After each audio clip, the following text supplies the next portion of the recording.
Communications team, can you make me a host and then you co-host or something? Thank you. Communications team, whoever is in the communications teams of CYMG Zoom.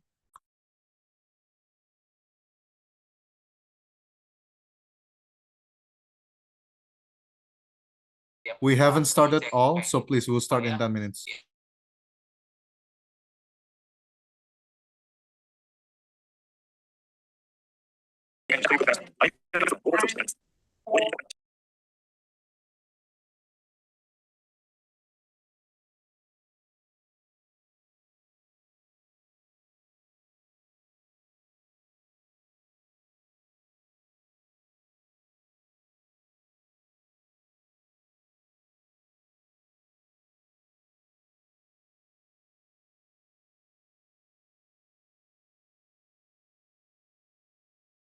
We will start in 8 minutes. Thank you.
Welcome, colleagues. We'll start in 8 minutes. Thank you.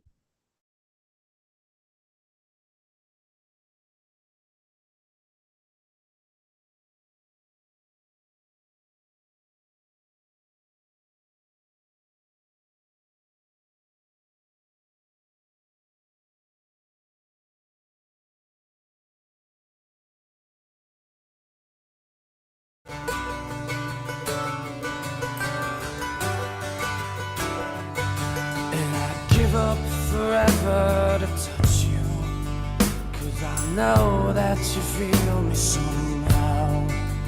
You're the closest to heaven that I'll ever be, and I don't wanna go home right now. And all I could taste is this moment, and all I can breathe is your life. And sooner or later it's over, I just don't wanna miss you tonight. And I don't want the world to see me, 'cause I don't think that they'd understand. When everything's made to be broken, I just want you to know who I am.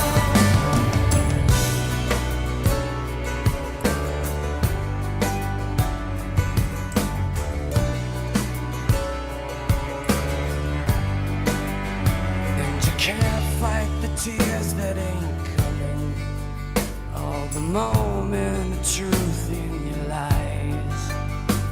When everything feels like the movies, yeah, you bleed just to know you're alive.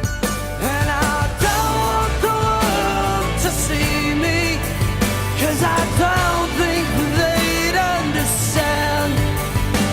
When everything's made to be broken, I just want you to know who I am.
And I don't want the world to see me, 'cause I don't think that they'd understand.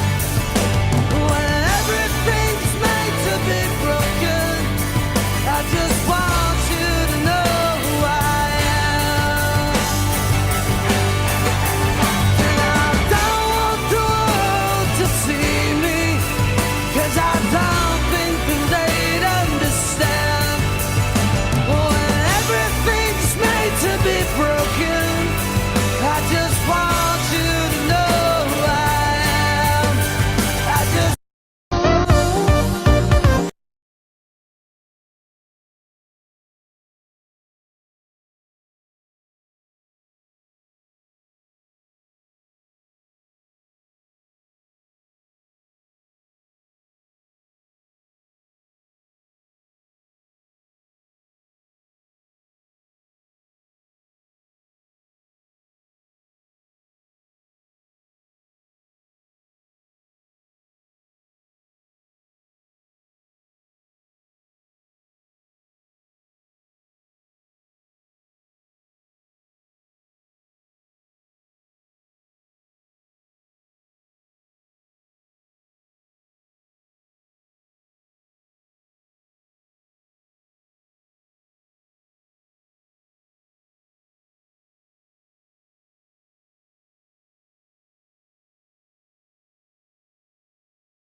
Oh, see.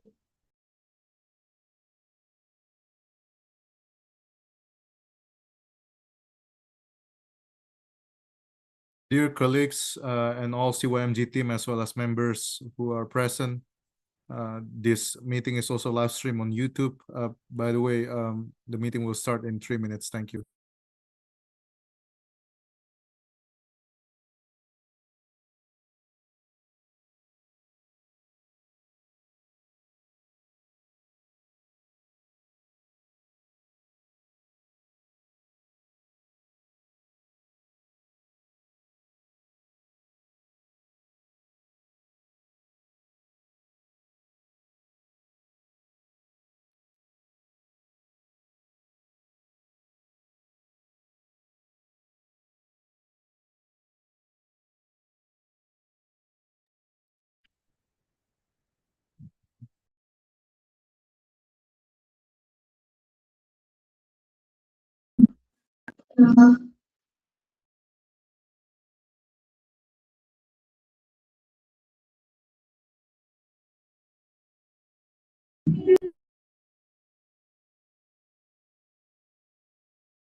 So the idea is that, right, so T can only win.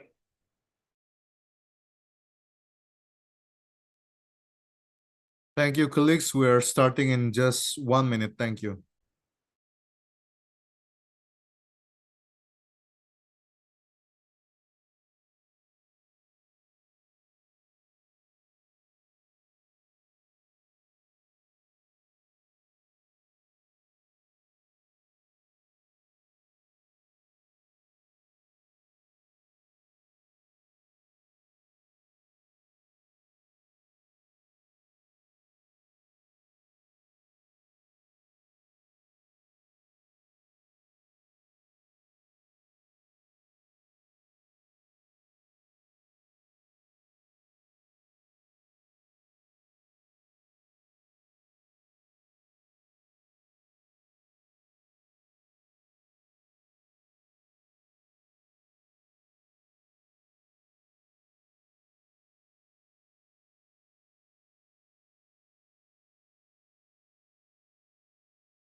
Good evening, colleagues. Thank you very much for coming. My name is Samuel Jose. I'm the thematic focal point of Green Economy and Resources from the Children and Youth Major Group to UNEP. Thank you very much for all members who have joined us for today's discussion, celebrating the World Environmental Day 2026, driving climate action that does not achieve ecological overshoot. Or in other words, can we promote climate action that does not rely on the extractive, how to promote climate action that also push for just transition, as well as efficient and sustainable resource consumption. So today we are joined by a lot of experts, a lot of people also from the members of the Children and Youth Major Group UNEP who have been engaging actively, working locally on environmental as well as social issues. So allow me now to share my screen for today's discussion. So we have 6 amazing speakers for today's discussion. And then the discussion today will center around the questions on how can we promote the principles of sufficient, sustainable, as well as sustainable resource management. How can we center the people at the heart of climate action, as well as how to tackle the increasing consumption of resources, as well as the dual role of energy transition, one as a driver for sustainability and the other one as a driver for growth, economic growth, of course. We are joined by 6 speakers today. We have Sam Brott, Alison Campbell, Stefano, as well as Indira and Clarence. So allow me to just set the tone for today's discussion. CYMG, for those of you who are new, is a formal self-organized youth engagement mechanism to UNEP, established as one of the 9 major groups via the Agenda 21 of the 1992 Rio Earth Summit. And CYMG represents 2,000 youth organizations, 68 of which are UNEP accredited, and more than 15,000 members now from 130 countries. We support youth environmental leadership, active policy advocacy, expanding youth access to decision-making processes, and building capacity of the youth. We engage in UNEP administered processes, including other scientific processes such as the IPBES, the biodiversity, of course, the IPCC, and the International Resource Panel, as well as other processes. And now we are also engaging in the upcoming Global Plastics Treaty, United Nations Environmental Management Group, the United Nations Environmental Program Finance Initiative, Clean Air and Climate Coalition, One Planet Network under UNEP, as well as Ecosystem Restoration, Green Jobs for Youth Pact, and others that we cannot mention one by one. CYMG UNEP has also been publishing policy reports as well as scientific findings from the youth perspective pertaining to environmental issues that youth concern, covering from climate, biodiversity, pollution, circular and green economy, energy transition, water, food systems, and others. The whole broader environmental spectrum, as well as the environmental governance itself. So just to report, last year we have organized the Youth Environmental Assembly, and today's webinar is actually to follow up the previous Youth Environmental Assembly that was held in Nairobi last year in late November until early December 2025, preceding the 7th United Nations Environmental Assembly in Nairobi, Kenya, where the Youth Environmental Assembly launched the Global Youth Environmental Declaration, or GYD, we call it in short. The Global Youth Declaration on the Environment was launched after thorough negotiations among the youth actors, as well as internal review process, consultations with stakeholders and youth organizations, as well as individuals, as well as after undertaking a lot of review and peer review process with other, including with other partners, as well as youth who are engaging in our regional ministerial forum processes. So with such sophisticated Global Youth Declaration on the Environment, one of the key highlights is the Global Youth Declaration section on the extractive that I'm about to share after this, where we actually demand for much more efficient and sustainable resource consumption, promoting the principle of sufficiency in natural resource management, as well as driving energy transition that is actually just and inclusive, and moving beyond GDP and moving beyond extractive as our usual, we need to move beyond business as usual scenarios to a more sustainable scenarios. That's basically what we're trying to point out. And we have gathered 1,600 youth attendees, including 1,100 in person as well as 500 virtual participants. 100 youths were financially supported, thanks to the support from the European Union and other member states, as well as the United Nations Environmental Program core funding itself, that we are able to convene this Youth Environmental Assembly. And then that's all. Just before we jump to the event, let us now hear the remarks from the Global Coordinator of CYMG, Clive Donnelly from Kenya. Clive, you may have the floor. Thank you so much, Samuel, and greetings to all of you, and thank you for joining this webinar. And as we gather today, it is important to recognize that since the inception of World Environment Day in 1973, this has collectively been serving as the world's largest platform for environmental awareness and action. And for more than 5 decades, this has always been a platform to mobilize governments, communities, civil society organizations, young people, and people from all walks of life in an approach to how we can be able to safeguard and protect our planet. And World Environment Day has consistently reminded us on how environmental challenges are interconnected and how the solutions that can be able to tackle all these challenges collectively. And therefore, this webinar, it is part of the Children and Youth Measure Group's roadmap to World Environment Day, a journey that we have designated to elevate youth voices, strengthen science policy engagement, collectively bring practical solutions together on how we can be able to address global environmental challenges. And therefore, the theme of today's session, developing climate action that does not drive ecological overshoot, it could not be more timely and also more resonating with the theme of this year's World Environment Day. But again, around the world, we are witnessing an unprecedented acceleration of climate action. And these are the positive signals that we're trying to send, despite of those negative signals that we're receiving, planetary overheating, etc. But yet an important question here remains is, are all climate solutions genuinely sustainable?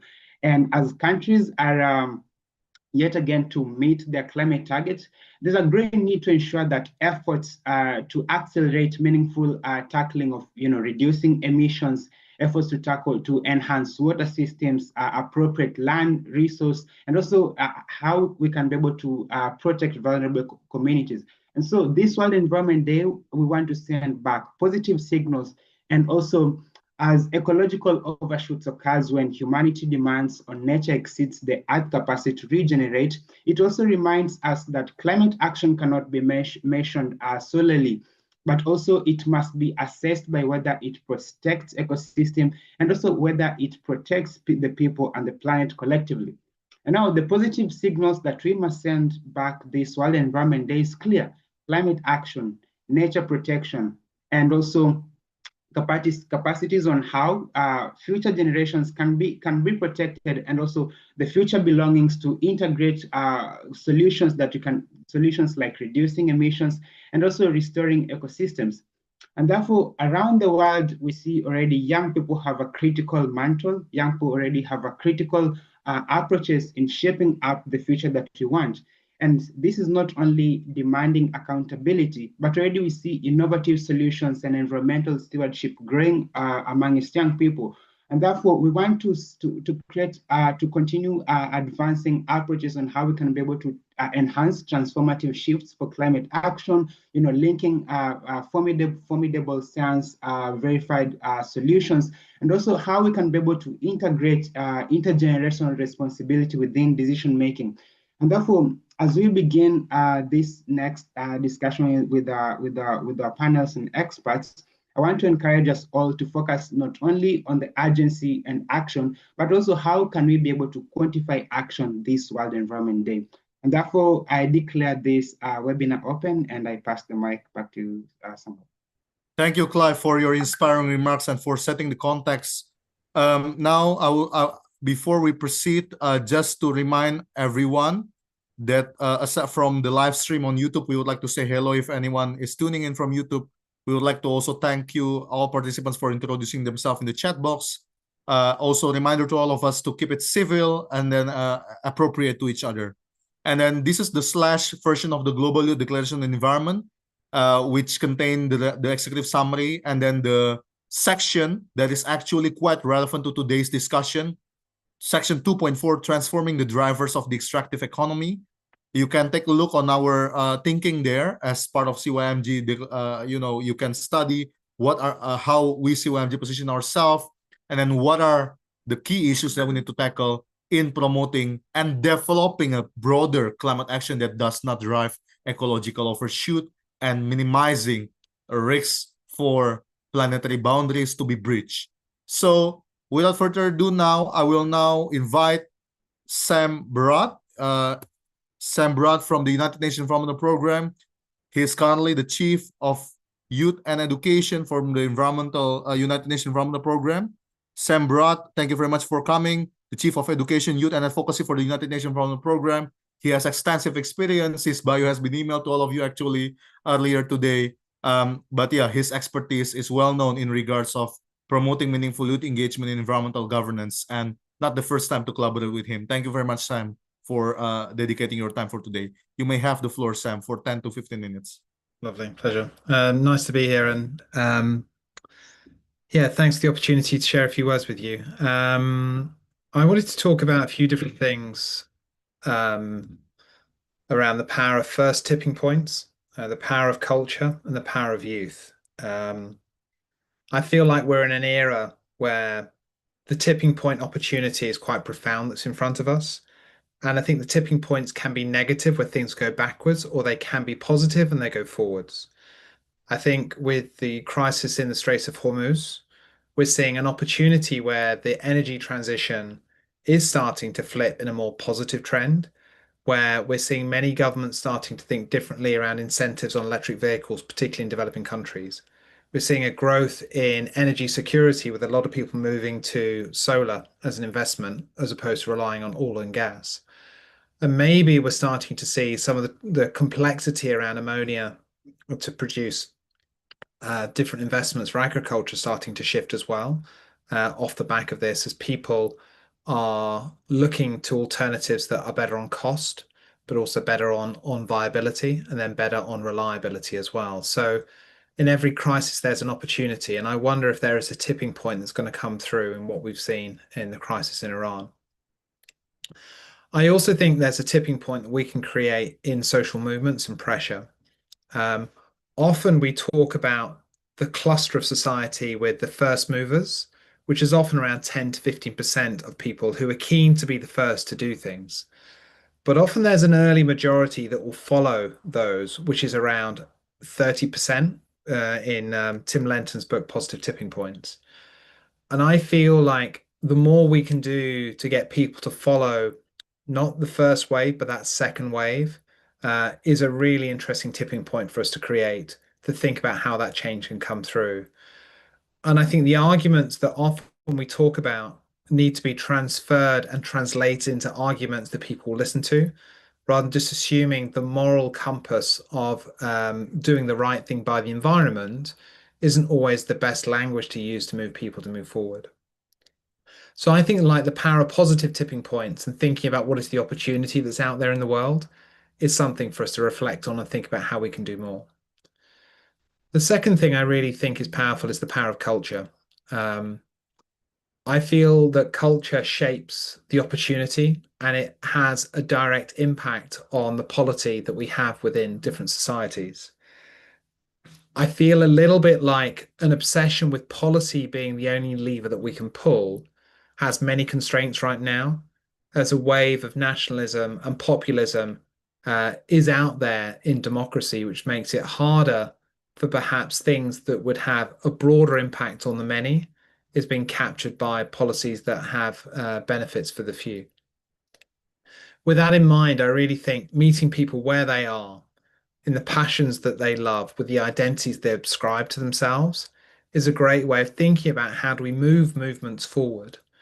And so in our work, we've been thinking a lot about three different domains. One is on music, the other one is on sport, and then the other one is on video games. Sport is the team that you support. It's your Saturday afternoon if it's football. It's how you spend your time. It's your connection with nature if you run.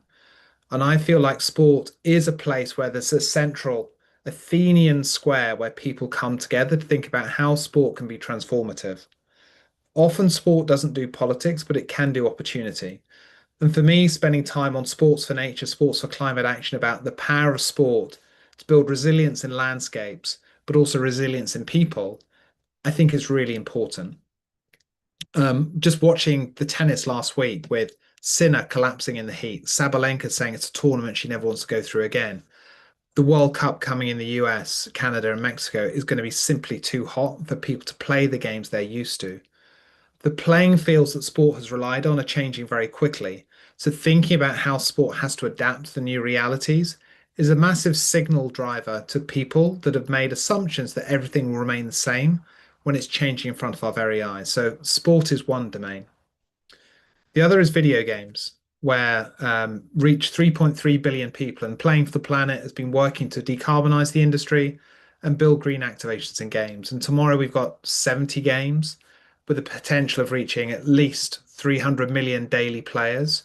To think about how video games can reach people in a way that no other medium can. It beats everything. You lean forward, you don't lean back. It incentivizes behaviors, incentivizes actions.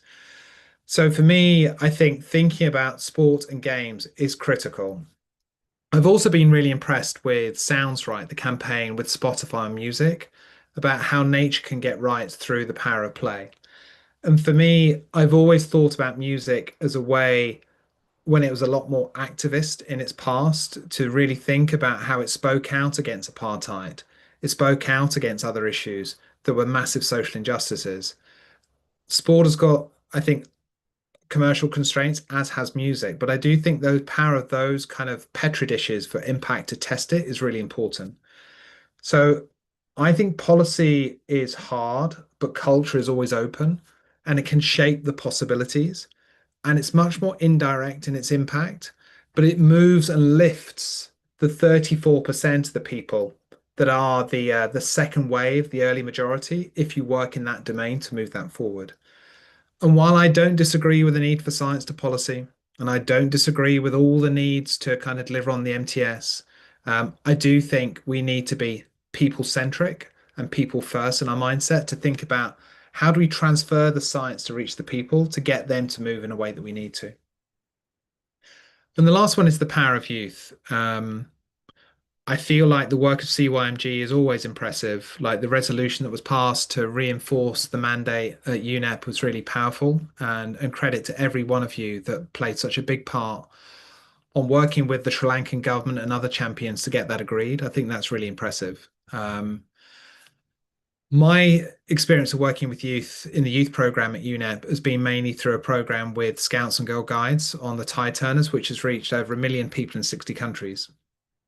I think what that program did, from the research that we've done with ATRI in India and Oxford University, has showed that that program, which is about how do I change my habits, my relationships to plastics, how do I change my friends and my families, and how do I change my communities, is because it was tangible, practical, touchable.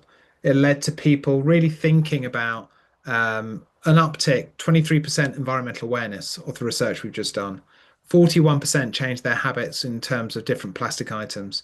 Recycling uptick by 60% in some places. But the most important statistics is it led to 90% of young people going through the program believing in their voice and their power. So the more we can design programs that are building youth agency as part of what we're looking to do, the more successful our programs will be. And sometimes I feel a little bit like youth is what we add at the end.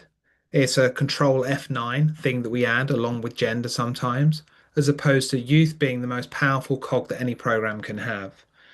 I feel like what we need to do is think more about youth being a community of action, not just a community of practice. And they need to be a programmatic component in all that we do, as opposed to events where they're invited to and ceremonies where you invite the youth at the table, but you don't really unlock their power by having them as a core component in everything that you do. My last point I would say is let's watch for recessions in ambition. I feel a lot of the changes that are happening inside different organizations right now provide opportunities, but also provide threats. Things we've always assumed will be on are now being turned off. The ambition that I'm seeing in some areas is no longer possible because the capacity is not there. So I think this moment in UN80 and how we rethink about what the UN is really about is a chance for us to think about a new form of ambition, make sure that youth programs that can be seen as nice to have are must have and critical. And that there are questions asked to make sure that things that we assume will keep happening don't go backwards. So I think that you guys have power in your hands. On the left, it's through your ability to hold to account and make sure that the things that are committed to are delivered. But in your other hand, you've got the ability to really turn programs into action to think about what we're trying to do. I think CYMG does a great job in really being the major group with the biggest voice to really kind of push UNEP forward. But I think it would be great to think about how that could support us in this transition period around how can our programs have more ambition? How can the resolution really turn into concrete action? And how can you be partners with UNEP to do the work we need to do for the good of the world as we move forward? So I just wanted to say thank you to Clive for the great work and Samuel for the chance to say a few things. I'm really looking forward to listening in to other speakers and their thoughts. And many thanks, and I'll hand it back to you. And good luck and happy World Environment Day for tomorrow. Thank you, Sam, for such important word. When you were saying Control F9, apparently F9 in my keyboard is blank, so maybe not adaptable to my keyboard.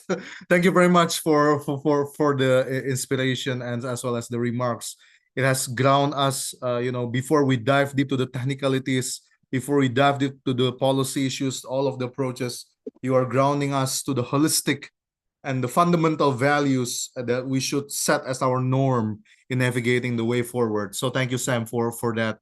You mentioned the power of youth, the power of culture, especially through music, through games, and then through sports. That's why the latest UN Environmental Assembly, the 7 UNEA, adopted the sports resolution and then adopted the resolution on AI, also a new breakthrough within multilateral environmental governance, while at the same time we're also navigating the challenges and as well as the intricacies posed by the UNAIDS and other ongoing dynamics that we're facing in multilateralism.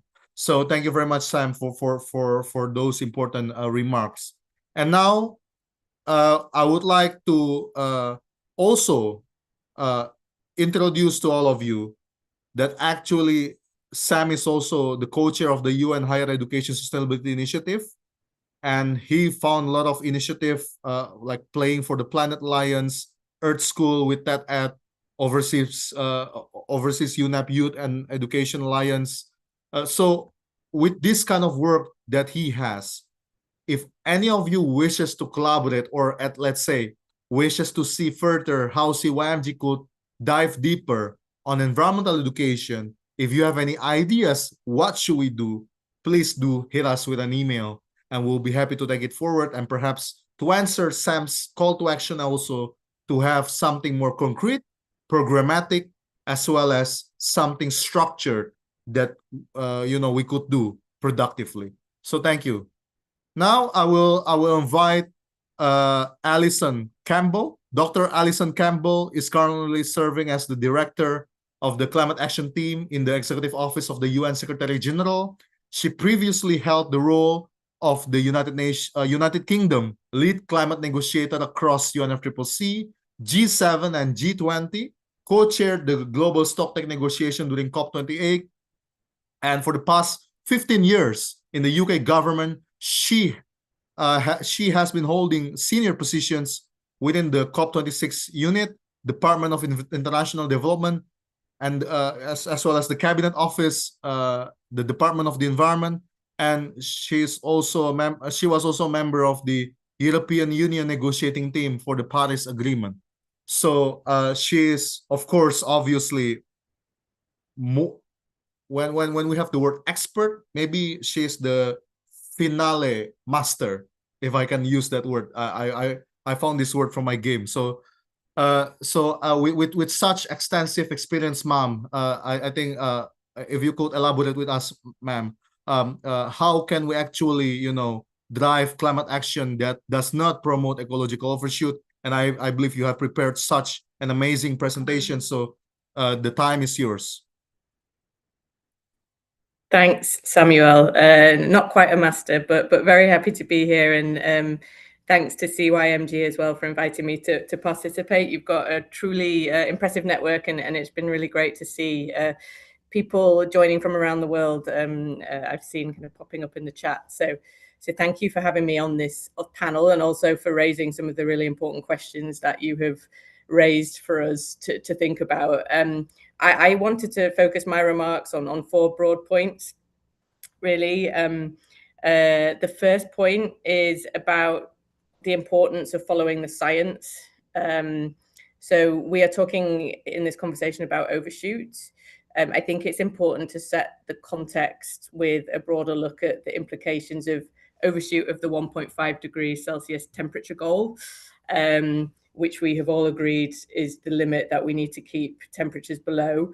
We've just had the hottest 11 years on record. We're already seeing the impacts. We know from the science it's now inevitable that we will go above 1.5 degrees, but we also know it's possible to bring temperatures back down below 1.5 degrees by the end of the century. So the kind of first and central point is that it's absolutely critical we do everything possible to make sure that overshoot beyond 1.5 is as short and as small as possible, because every day and every fraction of a degree we go over that limit, we risk impacts that can't be reversed, because we know that ecological systems don't just revert to their previous state after a stress. Many will never return. We are at the risk of reaching, negative tipping points, and I'll come on to the positive ones, as Sam has already mentioned later. But the collapsing ice sheets, dying coral reefs, weakening ocean circulation systems, shift from Amazon to savanna ecosystems. These are all going to have huge impacts on life as we know it if we reach these tipping points, and some of them are kind of already underway. And then on top of that, we've got the El Nino conditions that are almost certain this year. And I think that will really bring into sharp focus what we're going to be facing in the future. We're going to have elevated heat, disrupted rainfall. My first point is really that we can't lose sight of this ultimate goal, that we need to keep temperatures below 1.5. My second point goes to the critical importance of the energy transition, both in addressing the climate crisis, but also in providing energy and, frankly, economic security. The climate crisis and the energy crisis that we're seeing unfold now with events in the Middle East are both caused by fossil fuels. So not only do we need to accelerate the transition away from fossil fuels to keep overshoot as short and small as possible, but we also need to address the structural vulnerability that we have to reliance on fossil fuels for energy. 3/4 of the world's population live in countries that are net importers of fossil fuels, having no control over the market. And we've seen the impact that that's having now on energy prices, on food prices, particularly in developing countries who are going to be the hardest hit.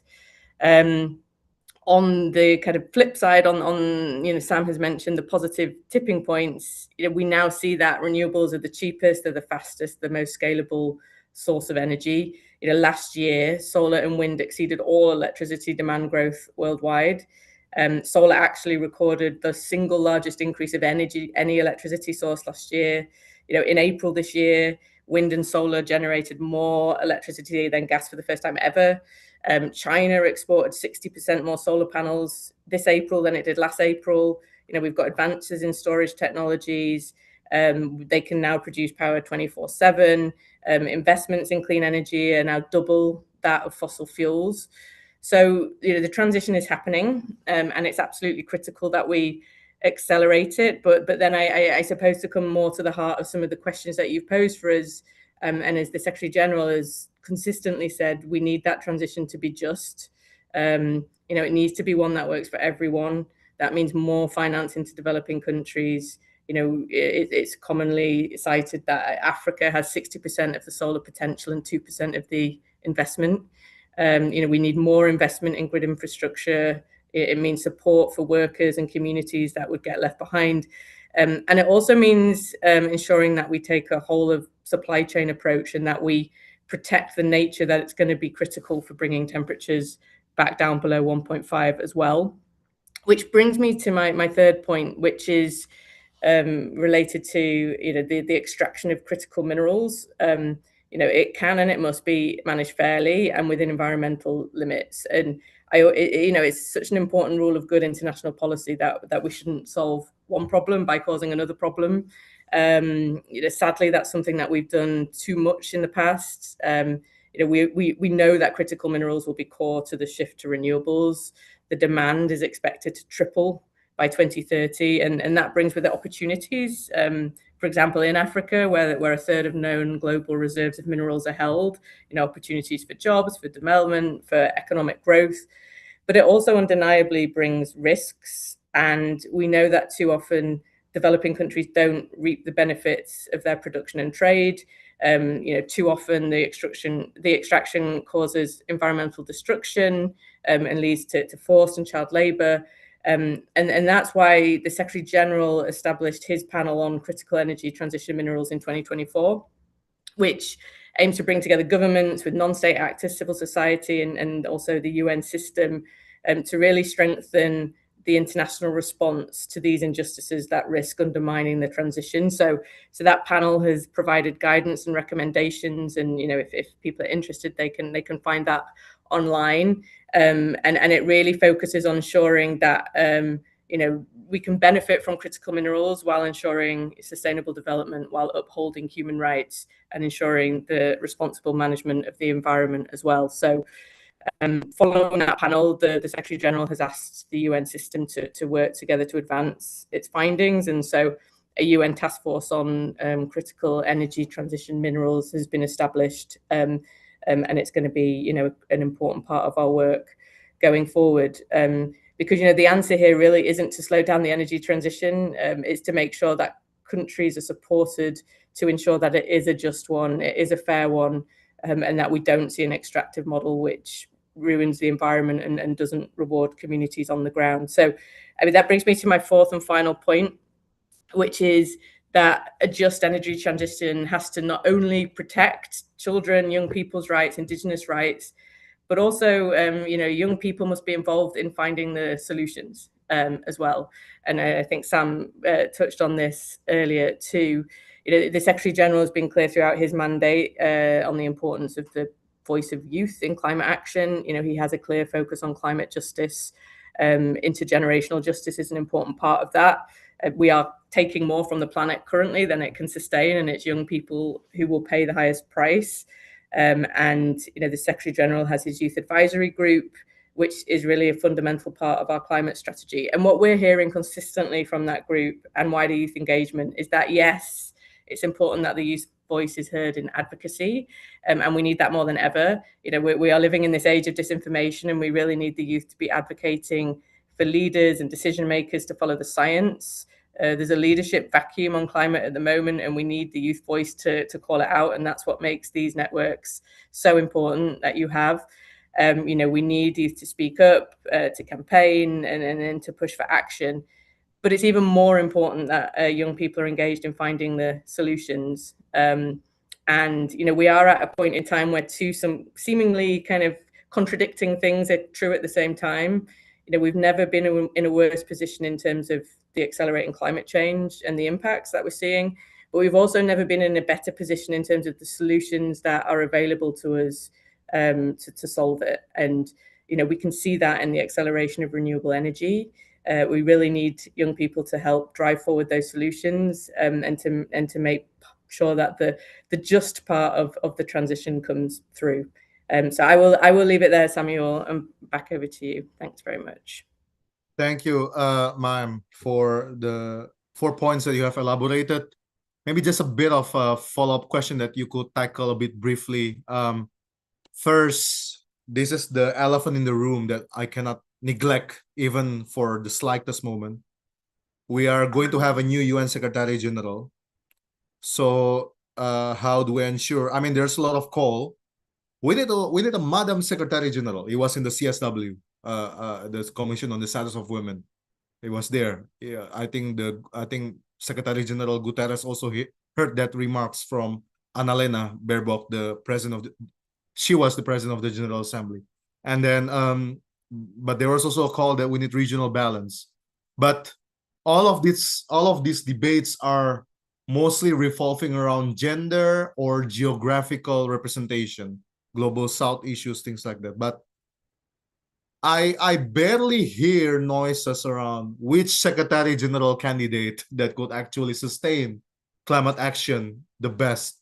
Oh, I recognize UN, of course, cannot comment on such item of discussion pertaining to UN position. I'm not going to ask you that question, of course. But what I'm going to ask you is, what are the initiative and the projects and the programs by the UN Secretary General Special Advisor Office on Climate Action that you guys have been doing?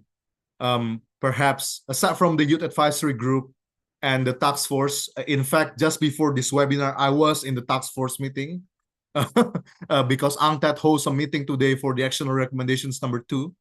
And I was also part of the advisory group to the UN SecGen panel back then, helping one of the youth panel member, Benji. I was helping him. I was joining every panel meeting in Zoom, to basically formulate talking points, everything. And I was also honored to speak at the CSO dialogue of the UN panel, UN SecGen panel on CTM. But I mean, we have those institutional works, but what else do you have in store that you guys have been doing for the past years? And maybe since you start your tenure, maybe, or what is the next plan forward? If you can spill to us, what do you have in store from the office itself? Thank you. Any programs, any kind of particular things that we need to know? Thank you. Thank you very much. Easy question for me there. I mean, the first point to make is, this Secretary General has really been an advocate for climate action. And as I mentioned, in a space we have, particularly at the moment where there's a leadership vacuum, that's really important. I hope that the next Secretary General will do the same. I think in any case, it's really important that we have other voices that are stepping up to take a leadership role. Youth voice will be important in that. Your networks will be important in that. And we also need, leaders of other countries to really stand up and take this role on. In terms of what next for our team? So we are the climate action team of this Secretary General. So unfortunately, when the Secretary General steps down, then our team also steps down.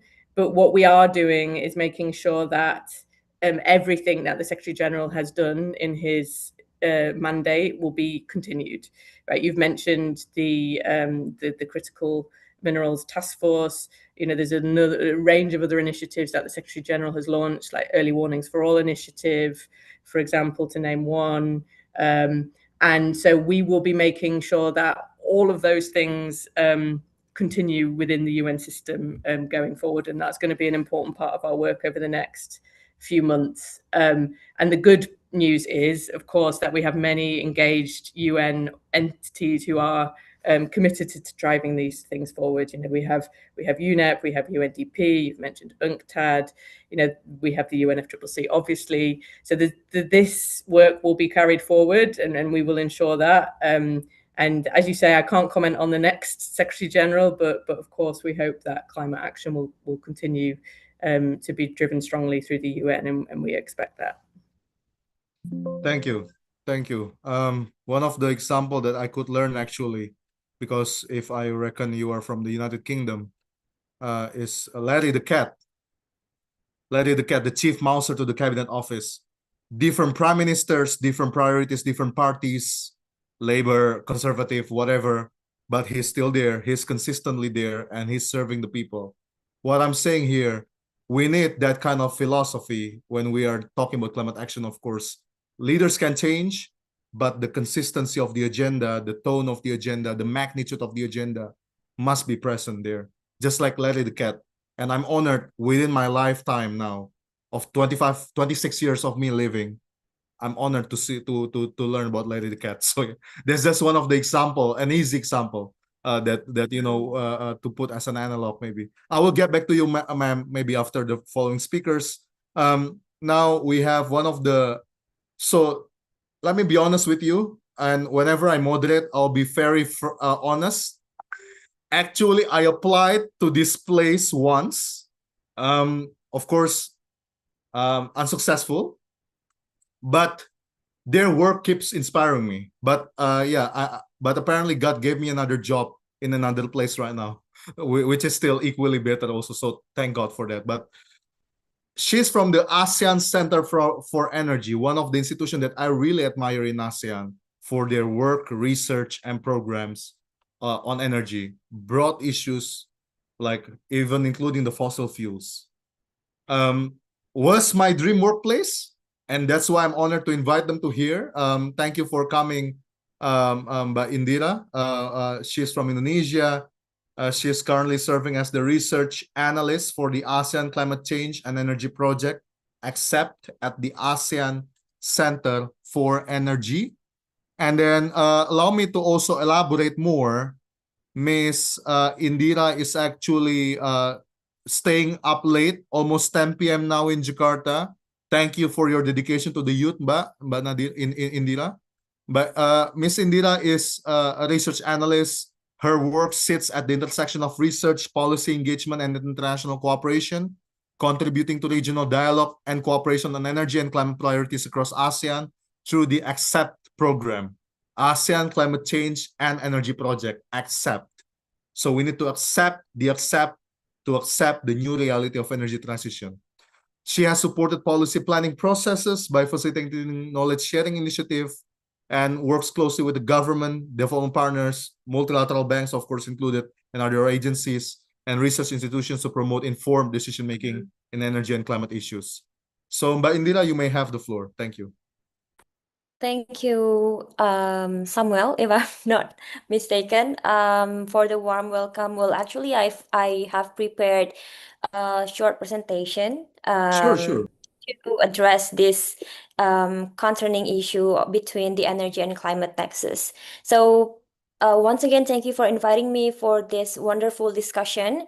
And I am pleased to share what current activities at the ASEAN Center for Energy that we are currently doing in terms of addressing the pressing climate challenges, especially in the ASEAN region.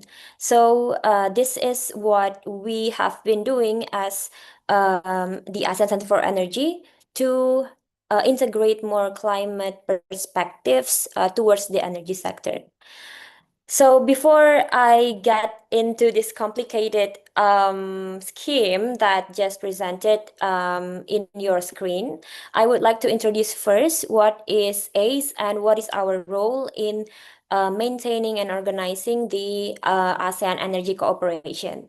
So basically, the ASEAN Center for Energy, or ACE, is an intragovernmental organization which is responsible in managing the energy cooperation between the ASEAN member states.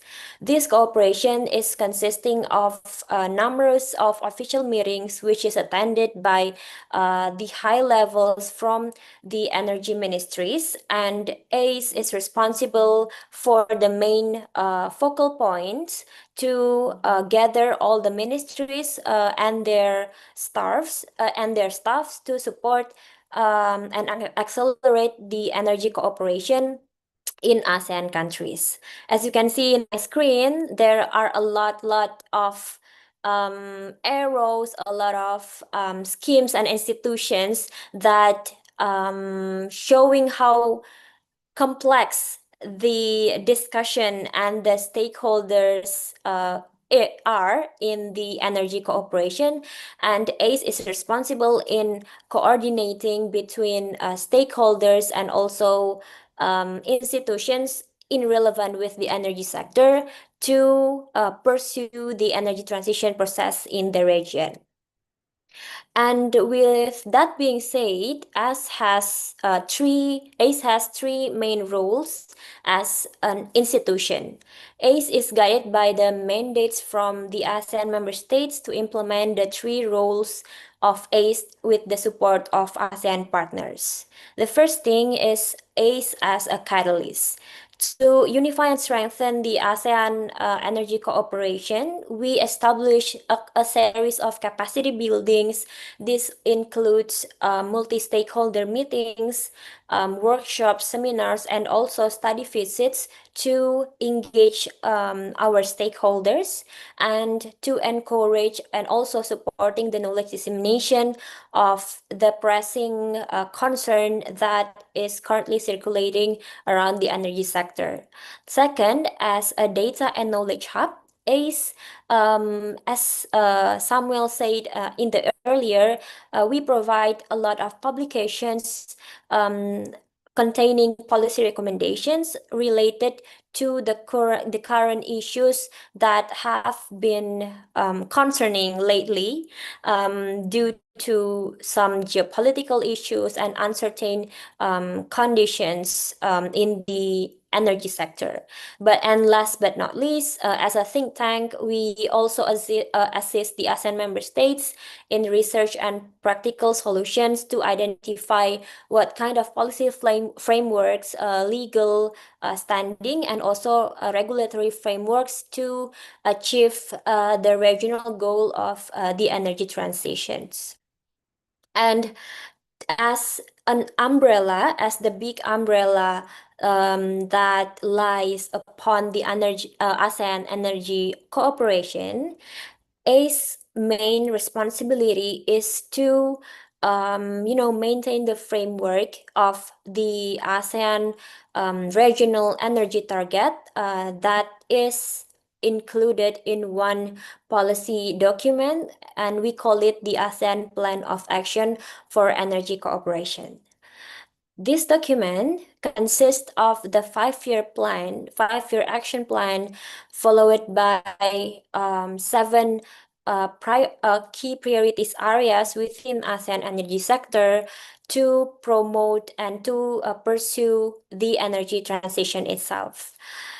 APAEC, the short for ASEAN Plan of Action for Energy Cooperation, has a long-term vision of ASEAN Energy Future 2045, secure, resilient, and interconnected low-carbon energy future.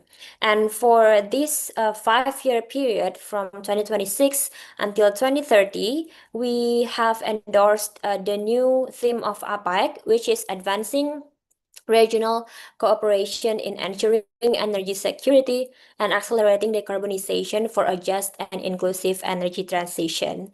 I think this theme is highly related with what Sam and Anna has said before, which not only that energy sector remains as the main contributors of emission generations in ASEAN, and as a response of that, the region itself put decarbonization as in our regional energy plan, and also with a people-centric vision inside the just and inclusive energy transition principle. And as of now, I could say that we are still exploring the concept of just and inclusive energy transition.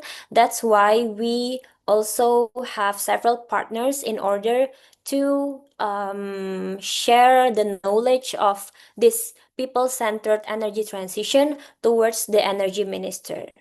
And what is also important in the APAEC itself is in there we set the targets of renewable energy in ASEAN itself. And as I mentioned earlier, there are 7 key program areas which you can see now in the screen. And climate change is now integrated into almost each of the program area itself. But which previously has not been added to any of this. But the new cycle of APAEC has added the aspect of decarbonization towards each of the key program areas. And my responsibility in ACE is relevant with the key program area number 6, which is regional energy policy and planning. And as Samuel said in the beginning, one of ACE project is called the ASEAN Climate Change and Energy Project. And I will inform you more about this on this slide. So ASEAN Climate Change and Energy Project, or for short ACCEP, is the first integrated project between energy and climate nexus in ASEAN. This is coming from the concern of energy sector always play as the main contributor of the carbon emissions around the world, and most of the nationally determined contribution document also clearly mentioned the energy sector as the main areas that they would like to decarbonize first before any other sector. And that's how ACCEPT shaped the integration between energy and climate by with the objectives of to move ASEAN energy sector to move towards a low carbon energy system and contribute towards carbon neutrality or net zero in the coming years. And with this project, which is funded by the Norwegian government, ACCEPT has three main outcomes. The first is to advance knowledge sharing on energy and climate nexus in ASEAN. The second outcome is to enhance ASEAN's capacity as low carbon economy towards carbon neutrality. And the third outcome is strengthen regional structure, capacity, and gender equality on energy and climate nexus. For your information, this is the second phase of ACCEPT. The first phase, which is ended in 2022, lasts for 4 years, and it was started at 2018, if I'm not mistaken. The purpose of the first phase of ACCEPT was to introduce the climate aspect into the energy sector, because a few years ago, the topic of climate is very unfamiliar with the Ministry of Energy. So that was the objective of the first phase of ACCEPT. Now, since the objective has been achieved by the first phase of ACCEPT, the second phase of ACCEPT continue its objectives, its main goals, to start to integrate the climate actions and also more climate action implementation towards the government. And that's why we are more focusing on doing capacity building, seminars, and workshop to the energy stakeholders to integrate more the knowledge of climate change for the energy government. And there are actually a lot of activities under ACCEPT project, but here are several activities that you can see from the second phase of ACCEPT. For capacity buildings, we usually has high-level policy dialogues. We invite the director and also the Director General of each Ministry of Energy for talking about the climate consideration within the energy sector. And I remember, I think in 2024, when it's Lao PDR chairmanship, the minister itself attended our high-level policy dialogue, and he himself directly addressed the pressing concern of climate change and its intersection with the energy sector that should be urgently addressed in order to achieve environmental sustainability. And not only we provide the the high-level policy dialogue, we also provide some study visits to Norway and to other countries with strong climate regulations. And we also had the opportunity to visit the UNFCCC headquarters with the ASEAN member states representatives in Bonn to talk about climate with the energy sector. And to accelerate and to have more public understanding the importance of energy and climate, ACCEPT also provides as a knowledge hub. You can find us everywhere, actually. You can find us in social media. We have our Instagram account and also X account with you can find the username at ASEAN_accept. And in order to spread the information about the climate targets, you can also find an NDC database on our website as presented in here. And we also know that some conversational discussion is also important to have more engagement with youth, with academicians, and also with professionals, just to, trigger and have brainstorm. That's why we also organize our webinar, flagship webinar every month. We call it our next webinars to share the experience and also new findings regarding energy and climate. And this year we have this special theme of just an inclusive energy transition, which is very much aligned with this webinar and the main point of the discussion tonight. And I think this is where the energy and climate is getting close to each other, while previously they don't even talk to each other. And last but not least, we also recognize the importance of having gender equality initiatives in the ASEAN energy sector. And I am proudly say that ACCEPT has been initiating an international social campaign in terms of International Women's Day to celebrate gender empowerment, gender equality, and also how important it is for women especially in the energy sector. And I would also share some of energy gender initiatives that we've Reminder, been Mbak, doing. 4 minutes left. Thank you. Thank you, Samuel. This is my last slide, actually. And this is how we maintain our commitment to improve the energy and climate nexus, energy, gender, and climate nexus in ASEAN. Firstly, we started with the social campaign of the International Women's Day, and years after, we have developed the program into more, more engaging, which contain of capacity buildings and also gender training. And until we had ACE has endorsed our own ACE inclusivity pledge to ensure that women have similar opportunities as men in terms of the workplace environment. And I think if we're talking about the ASEAN energy and climate, there are a lot of topic that we could discuss further, but I think due to the limitation of time, this is all the material that I would like to present today, and I look forward for the discussion. Thank you, everyone.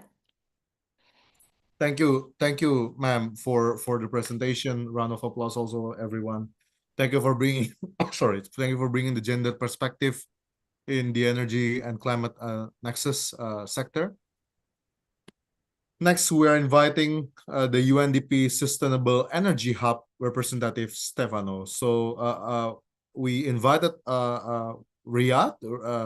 Riyadh is currently also dealing with the UN Task Force on Critical Energy Transition Minerals, because a couple of the streams that are run by UNDP are actually coordinated also by Riyadh, but Riyadh is unable to be with us today. But yeah, we have Stefanos, one of the policy specialists from the UNDP Sustainable Energy Hub.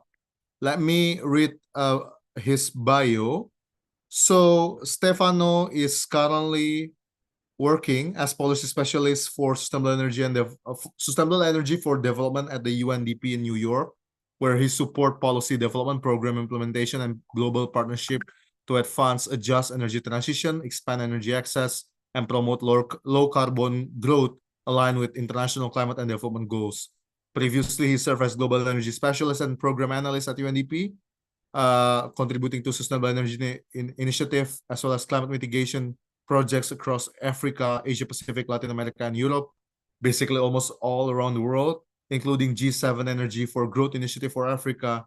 And he also worked previously with NL, where he developed research, training, and renewable energy programs focused on energy transition, climate policy, and sustainable energy markets.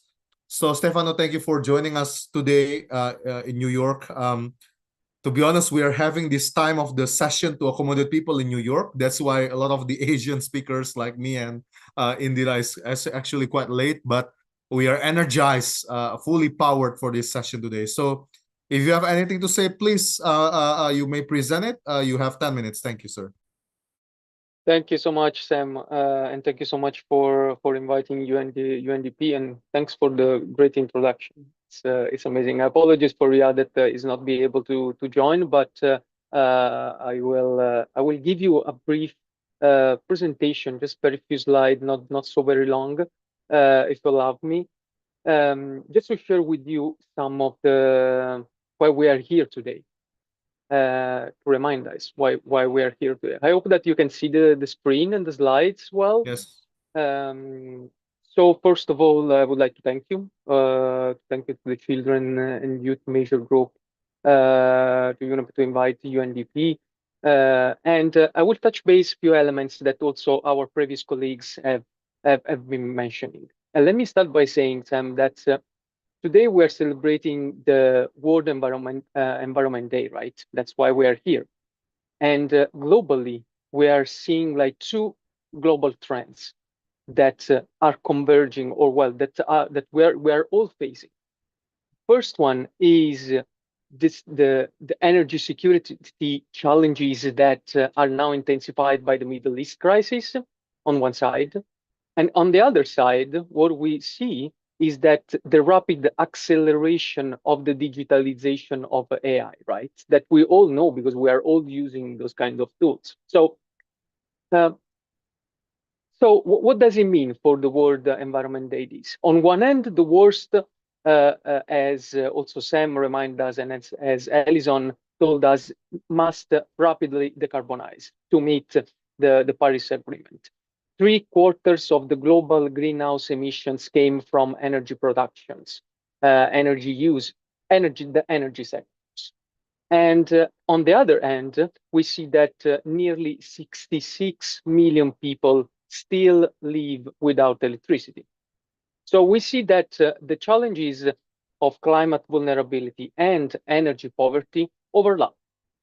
By 2030, climate change could push up to 132 million additional people into extreme poverty. 887 million people living in poverty are exposed to at least one severe climate hazard yearly. Think about that 887 million people are exposed to at least one severe climate hazard. That could be floods, droughts, extreme heat, or air pollution. What does it mean? This means that access to reliable, affordable, sustainable energy, this means that to climate mitigation, climate adaptation actions are needed for developmental resilience. But today, because we are celebrating the World Environment Day, I would like to talk about the opportunity that we have. What are the opportunities that we can take from those two global trends? So, despite the effects of the Middle East conflicts, investment in the energy sector is expected to rise by 5% in 2026. Countries are now shifting from fossil fuel-based economy to clean energy economies. But those numbers that could differ country by country, those figures that we just presented that you can see in the slide, at the end of the day, give us a common lesson that climate action, just energy transition are not isolated pathways. They ultimately converge to a one single objective, the reason why we are here today. It's development. It's how people can have access to healthcare facilities to electricity, how can have access through schools and education through reliable energy, how families can pay electricity, can pay their bills, and so having affordable electricity for meet their basic needs. All of these is to let people to live their life, and at the end for development. So how this is linked to the environment. Now, as we are in the World Environment Day, ultimately the conversation before us and the question before us is, how do we accelerate the transition in a way that expands opportunities, that protects ecosystems, that ensure that the benefits are shared broadly across communities and countries, global north and in the global south, especially for the global south. So if we look at many regions are facing greatest energy access challenges, are the same region that has the world's largest critical minerals reserve. The demand for lithium is expected to increase 40 times by 2040. The demand of nickel is expected to increase 25 times by 2040. Copper demand could increase by 250% by 2050. And this growth is driven mainly by those trends: clean energy acceleration of the technology, electric vehicles, digital infrastructure. As Alison was saying, solar power grew more in 2025 than any energy source in history. So, and solar energy, I repeat, grew more in 2025 than all the energy source in the history. And now, as Alison was saying, my colleagues Yoon and the USG, the climate action team, the electricity, the renewable energy generation surpass the electricity that comes from coal worldwide. Global electrical vehicles now exceed 70 million vehicles and in 2024. And we see that the rapid growth of AI and data centers are increasing the global electricity consumption from 2% today, expected to have 8% by 2030. It's around 945 terawatt hour globally, which, just to let you know, it's comparable to the consumption of Japan. So we're adding another country in terms of magnitude. So now, how do we govern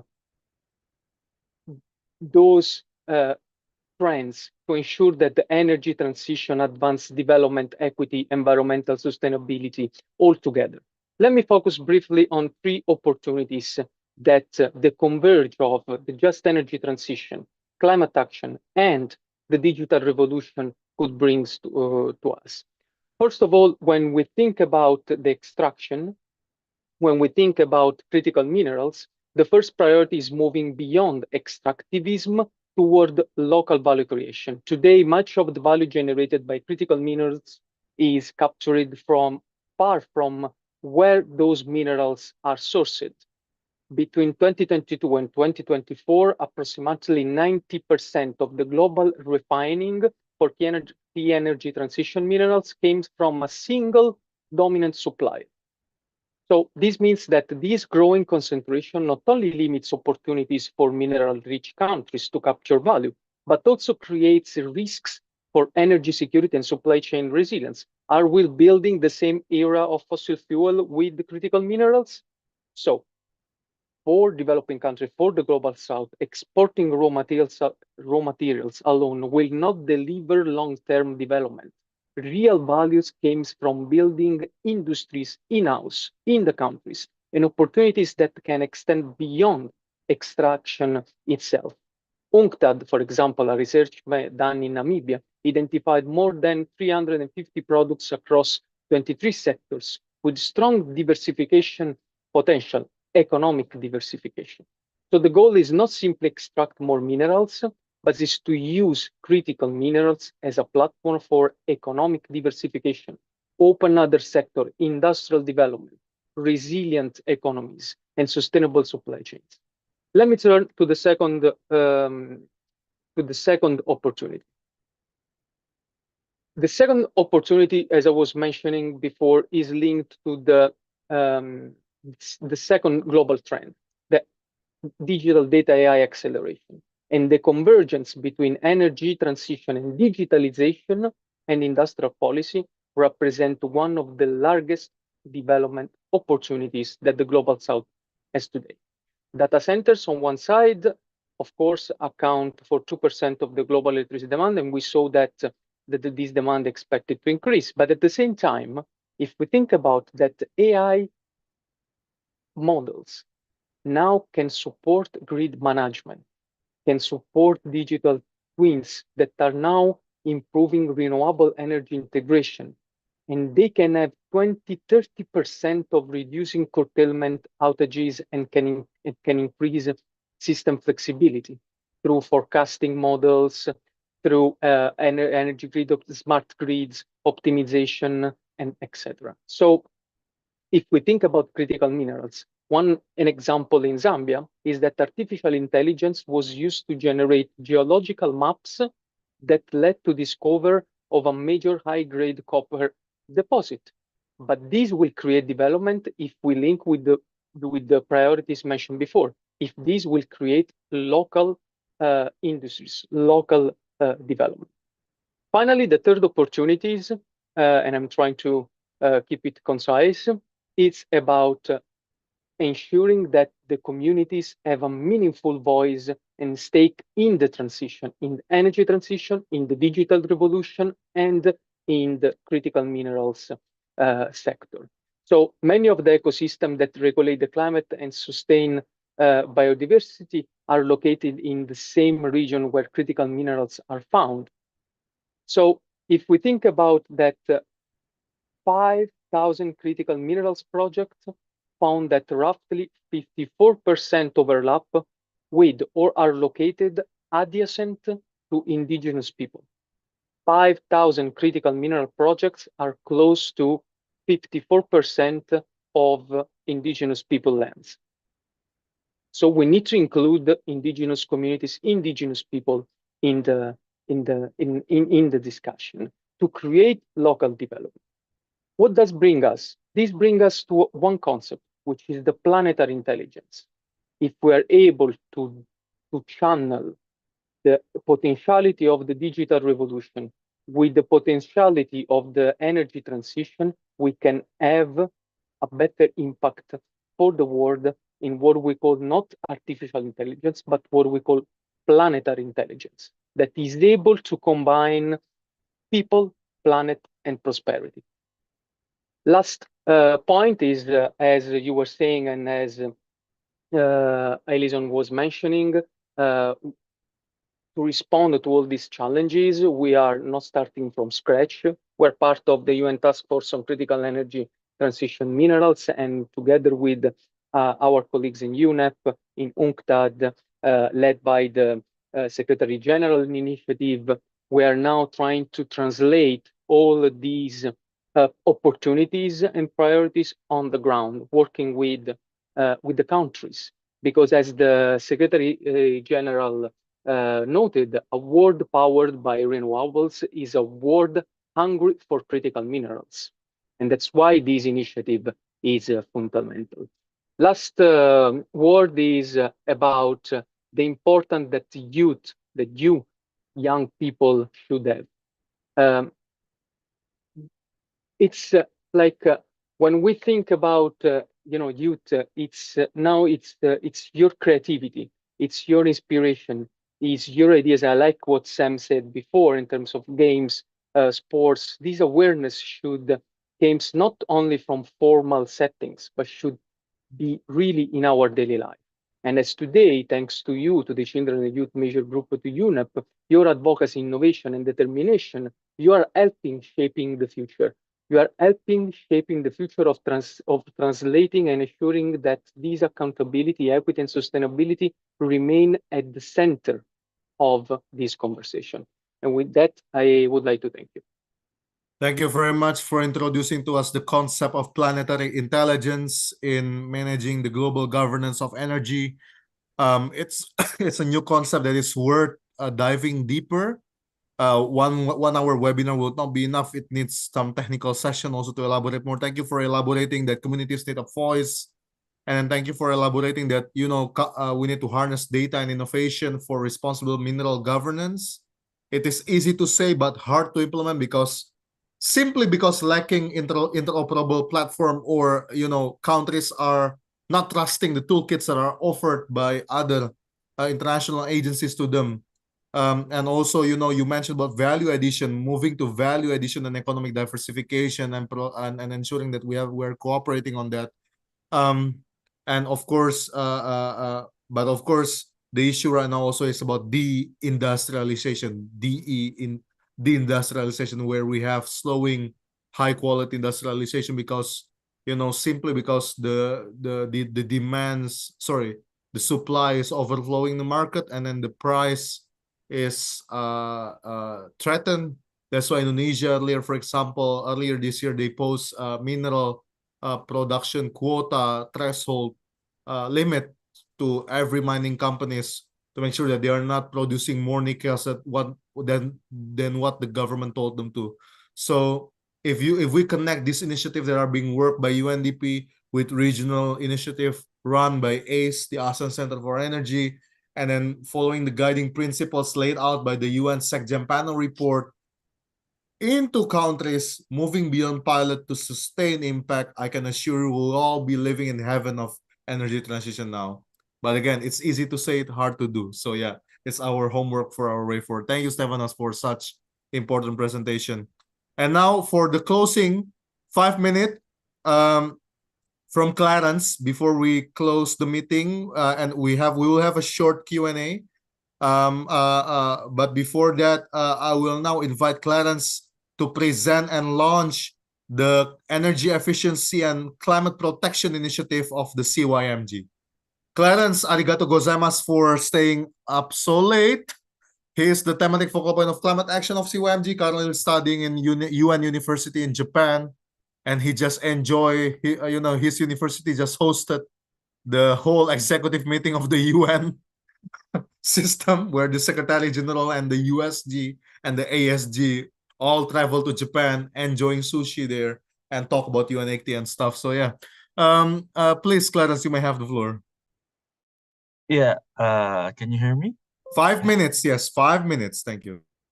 Yeah, thank you. So just to share, like last week or 2 weeks ago, that all the heads of UN agencies across the board, like the Chief Executive Board, met here in Tokyo, I think for the first time. Yeah, okay. So yeah, they met here and discussed several priorities.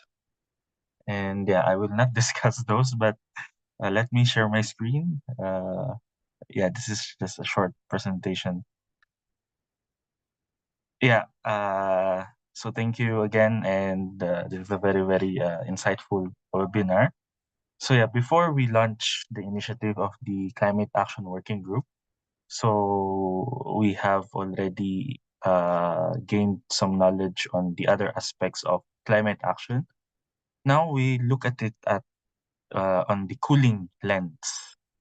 So based on the recent report of UNEP, or the recent article, that cooling demand in the world is expected to triple by 2050 and becoming one of the largest drivers of global energy consumption. So when we say cooling, the air conditioners, the refrigerators that we use in our houses. And there's one organization that identified refrigerant management and energy efficient cooling as one of the top climate solutions worldwide. So here, when we talk about cooling, so we talk about climate mitigation, no? And its linkages to ecological overshoot. Of course, if you lower energy demand through efficient cooling, it reduces pressure on critical minerals, as mentioned by the previous speakers, that it is now the trend of renewable energy. How do we manage trade-offs when it comes to uh, using or utilizing these critical minerals for building these energy efficient systems, building solar panels and others. And it also prevents lacking inefficient high emission infrastructure. Now as we aim to be energy efficient, maybe at the household level, so I think we could do it. Later on, we will launch the survey. I will explain more later. And yeah, sustainable cooling protects vulnerable communities from extreme heat. So there are also some natural ways other communities cool themselves, especially those in the tropical regions that is mostly vulnerable to extreme heat. And we need to document those kind of initiatives to be able to share it across the regions. And yeah, so that's just a short insights on cooling. Maybe later on we could have a separate webinar on cooling, because it is not only cooling as the one that cools us, like the AC and the refrigerators. It's also cooling our food, like in fridges or cold storage. It also prevents food damage or food loss. So there's so many aspects to consider, as the speaker earlier mentioned about the nexus. So in terms of cooling, there's also the nexus in agriculture, the nexus in nitrogen. So it's also good to look at that dimension. So before we end, we will be launching this global youth survey on cooling and energy efficiency. So please share. I don't know, my colleagues up. Can you share the links? This one tiny URL, or you can just have a photo of this QR code. So this is to map young people's knowledge, experience related to cooling and energy efficiency. So we tried our best for the survey to not be too technical. So it is based on experience, and there's no open-ended questions. So all of the questions are close-ended, so you can choose freely, and it will be vital for the next this one. It will be vital for the next upcoming event on World Ozone Day, as we aim to launch the preliminary results of the survey, and it will be in 16 September of this year. Then hopefully we can present the full findings to 38th meeting of parties to the Montreal Protocol that will be happening this November in Kigali, Rwanda. So if we have some colleagues, some young people in Kigali, Rwanda, so please stay in touch with us, because we also aim to conduct the third Youth Forum on Climate Protection, or YFCP 3.0, in Kigali, Rwanda.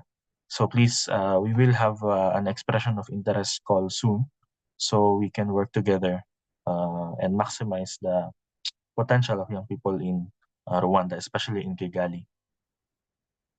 So yeah, I think my colleagues, if you can share the tiny URL here in the chat. Sure. We Okay. will share, if it is possible, we will share the PDF if it is okay with you. I can share the PDF of the slide to the chat box later. Yes, thank you. I will also share the link. Yeah, thank you very much. That's all. Thank you, colleagues. The slide is now in the chat box. Please, you may check that for your perusal in scanning the QR code. Thank you, Clarence, for such great introduction of the initiative for the survey launching. The survey is now open officially, so feel free to scan the QR code and then fill the survey and then help Clarence to do his job along with Stephen. And I can see Stephen opening his camera back and forth and then turning it off again because he's now in Turkey attending the Zero Waste Forum. Thank you, everyone, for the great presentation. So now, please send your question in the chat box. We will try our best to address them. I will go only one round, and then I will ask every speaker to respond under 1 minute. So maybe if there's any question, please send it to the chat box. Thank you very much. Maybe to merge couple of questions into one. I see here the keyword. Maybe effective implementation. People are talking about effective implementation, how to formalize youth engagement in processes. I know that Alison is no longer here because she has another commitment to attend in the office of the UN Secretary General. But we have here still the one of the officer as well coming with us, joining us today. So, Esther, are you able to unmute perhaps to tackle this question? To tackle Esther from the office of the UN Section Climate Action Team. Esther, if you could elaborate with answer the question on how to promote effective implementation of what Alison have told us earlier just now. So yeah. Or maybe we can start with other speakers first. Maybe I will just go to Indira. But Indira, if you have any answer to that, perhaps how to promote effective implementation of the initiative, especially when you are engaging civil society. I know that most of the projects of ACE engage governments and other non-state institutions, but how about the youth? So yeah, but Indira, if you are able to answer that, thank you.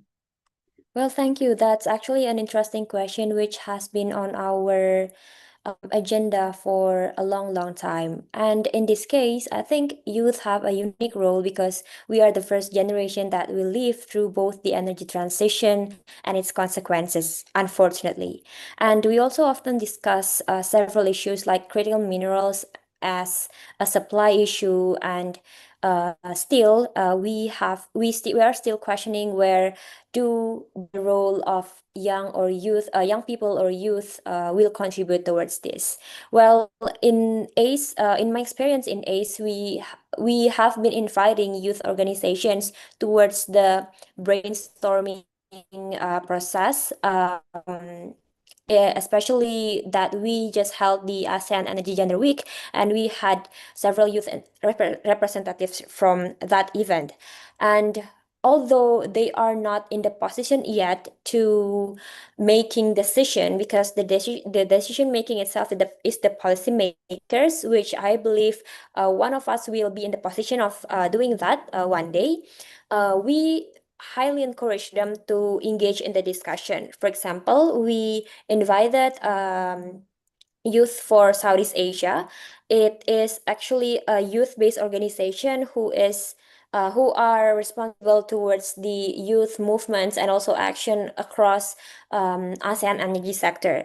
And at that event, we encourage them to we give them space to discuss, and also we aim to understand how the youth today is thinking and what is the what they are aiming for the energy cooperation. Surprisingly, there were a lot of enthusiasm that I've heard from them.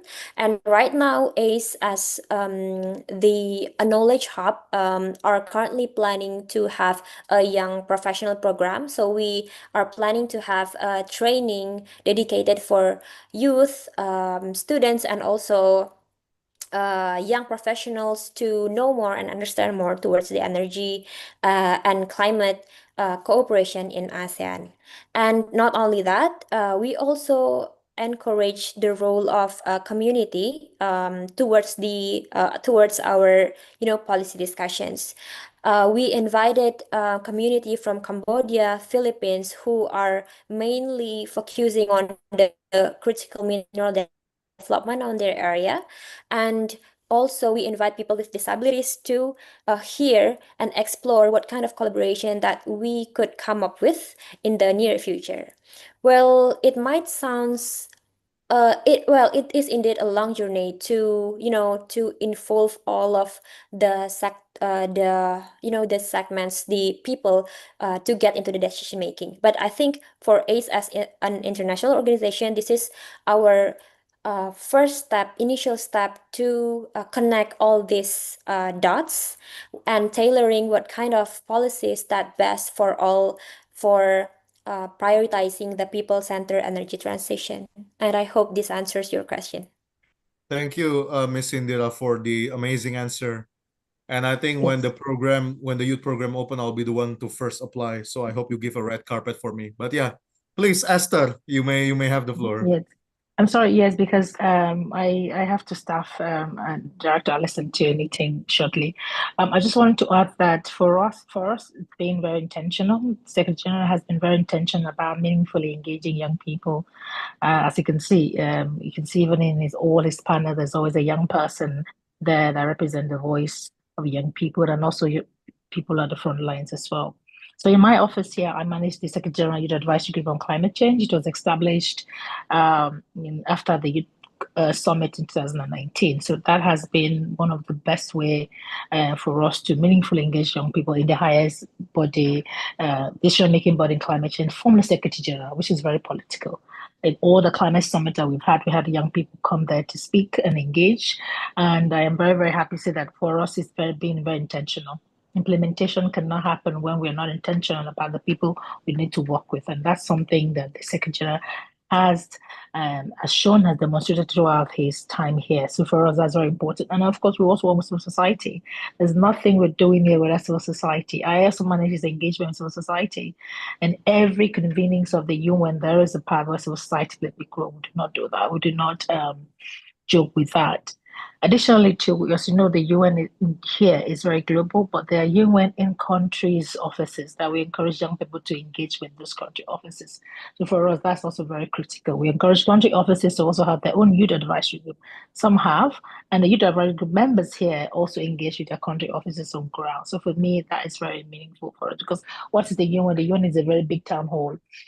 So where people are invited to come and express themselves. So I think one way of implementing and ensuring that the young people themselves also know where to participate in, and with the UN also meaningfully and intentionally bring them inside into those platforms as well. So that's what I just have to say. But I also have to leave now because we have an event with UN Women and International World Environment Day event as well happening in an hour's time. Thank you, Esther, for coming. We are right on time also. We just 4 minutes over time. But yeah, to make it balance, thank you, Esther, for coming. And thank you, Indira, for coming. Now I'll give the floor to Stefano. Maybe I'll put a much difficult question for you. That question was too easy for your expertise. Maybe the question for Stefano will be, so I think in the chat, young people are sharing their work. And then also they are also aside from being grateful, they also want to ask about how to strengthen resilience. I see the word resilience in the chat box.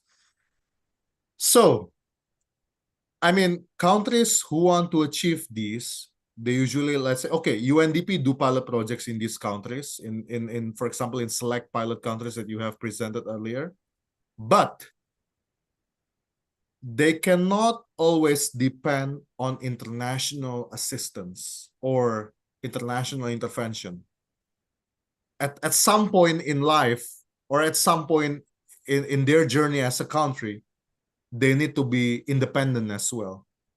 So how do we build country independence to manage, sustain, and self-sufficient, sustainable energy systems? To you, Stefanos. I hope that's not too difficult, but it's still easy, I think. Well, it's difficult if I have 5 minutes to respond. But indeed, and if I would have the answer, that's a 1 billion question. So if I would have the answer, I would be happy to share with everyone. But I can try, to brainstorming these with you. So let me think about, this global crisis that we are living today. It's a clear, it's showing us, it's a clear example of the importance that now energy systems are at the foundation of economic resilience. We have seen that nowadays the price of barrels, oil barrels, is it's about $120 per barrel. But you know, and it's almost 60% higher than last year. If you take, you know, same day last year, today the price is 60% above. But how this is reflected? This is reflected on the price of the people, of the commodities for the people. 45 million additional people could face extreme hunger if these disruption persist. So how government can react to that? And now they are in a turning point. Would importing fossil fuel economies still rely on fossil fuel based economies, importing oil, gas, or are they ready to invest into new pathways, alternative and other options? So the first point is this is a choice from the governments. It's not a choice from us, it's not a choice from you, it's a choice from the governments, from the people. But in order to make these resilient, the first thing that I would say is the diversification of the energy system first, and that will lead to an economic transformation and an economic diversification. So is from today, governments start thinking about how they can diversify their energy mix. Starting from today, investing in clean energy solution, in renewable energy technologies, they can start the transition to those energy systems that can reduce you know, the independence of such volatile prices. First of all, the second point is about finance. In most of those countries where, if you think about, you know, the global trends on clean energy investments, it's about 2.2 trillion. But if you look about those numbers channeling through to the global south, an example is Africa, only 2% of the 2.2 trillion of clean energy investment goes to Africa, only 2%. Why this happened is because the risk of the investment is too high. And so in order to respond to that, we need policy and regulatory framework that put in place policy de-risking and financial de-risking solutions, guarantee schemes, blended finance that can attract private sector. Most of those countries, they don't have power exchange markets there. So it's hard to attract the private sector because it's not refundable, it's not profitable.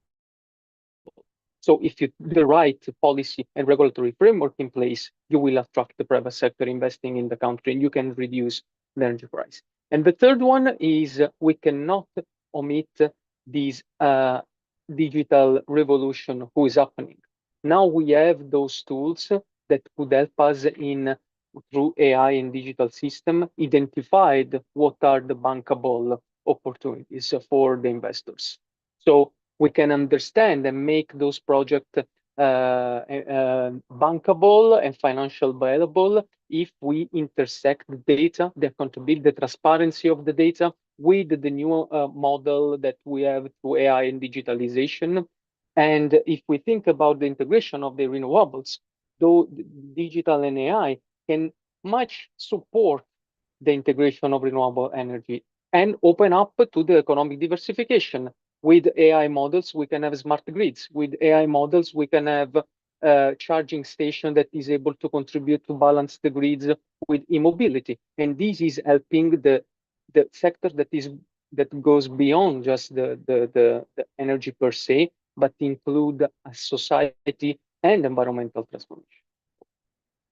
Thank you. In fact, from your remarks just now, it inspired the upcoming project I'm working on. So thank you very much for linking up economic transformation to diversification, the role of finance. Of course, you mentioned blended finance, de-risking as well. It is particularly important.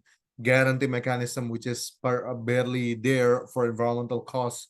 Sometimes it's just to secure, you know, commitments from companies to build a huge factory, and then, you know, in return they are allowed to import things, but they have to submit a guarantee fund. But yeah, thank you very much for Stefanos for laying out such fundamental ideas that we need to think and reflect on our way forward, especially in advancing climate action that drives transformative results. So now to Clarence to close, you are the last speaker for the day, Clarence, before we close.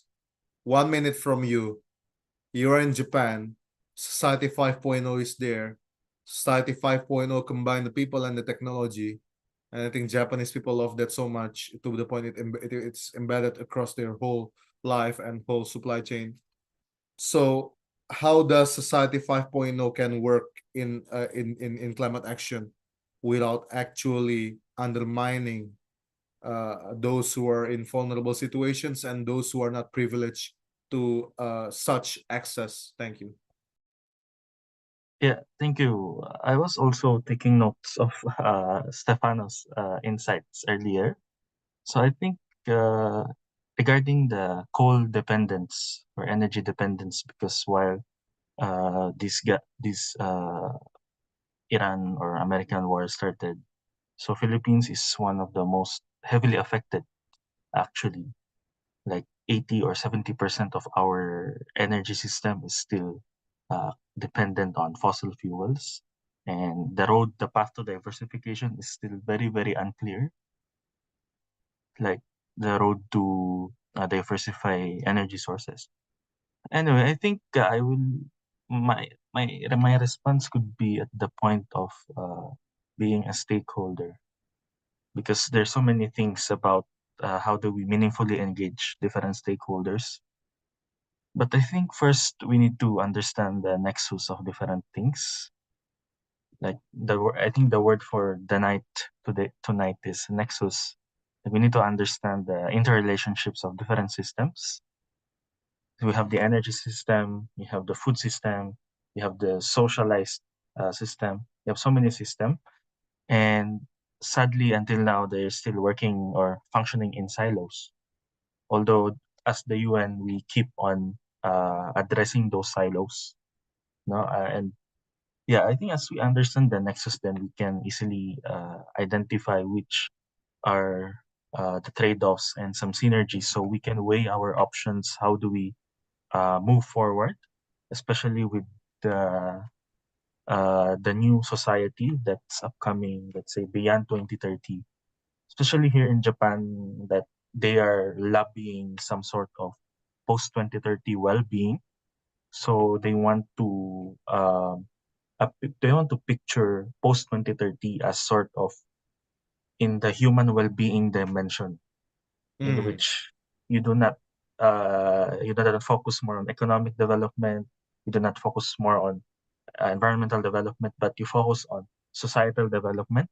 The people. And with that, you interconnect different systems, the energy systems, the food systems, the climate system. So we need to understand how they interplay, right? For us to craft better policies at the national level, because at the end, it's the national level, national government that's gonna implement these measures. You know, so I think as long as we understand the nexus of different things, it could be our guide, you know, in pathway to neutrality or pathway to degrowth or decarbonization. So many aspects, so many terms. So I think as long as we understand the importance of nexus, then we can move along with developing a society, not just sustainably, but also meaningfully, and to have more opportunities also for the future generations to thrive. Yeah. Thank you, Clarence. With that being said, colleagues, thank you very much to all speakers for joining us today. That concludes our discussion today. Nexus, finance, people, transformation, meaningful engagement, and other hotspots that we need to actually converge on, so we could actually deliver our action in a much integrated rather than moving in silo. Even as someone who's part of the decision making today, I'm not the decision maker, but I'm part of the decision making community in my current day job now. Even we have a hard time to increase buy-in from other people towards our own proposition. So I think, yeah. With that being said, thank you very much, everyone. So, we are 10 minutes over time, but that's okay. It's worth it, especially with Stefano's remarks and Clarence's remarks and Indira's as well as Esther's additional remarks. It made it worth it. Thank you very much for all the speakers, all the participants for joining. It is very important that we celebrate this World Environmental Day that will happen tomorrow, the summit. But today is the night, the eve of World Environmental Day that is very critical for all of us to reflect on. Even as advocates, we need to make sure that our work is meaningful, not just events. That's all. Thank you very much, everyone. Have a great day. Thank you very much. See you in the next event. Thank you. Thank you. Happy World Bye Environmental Day. bye. Happy Happy Wed. World. Thank you.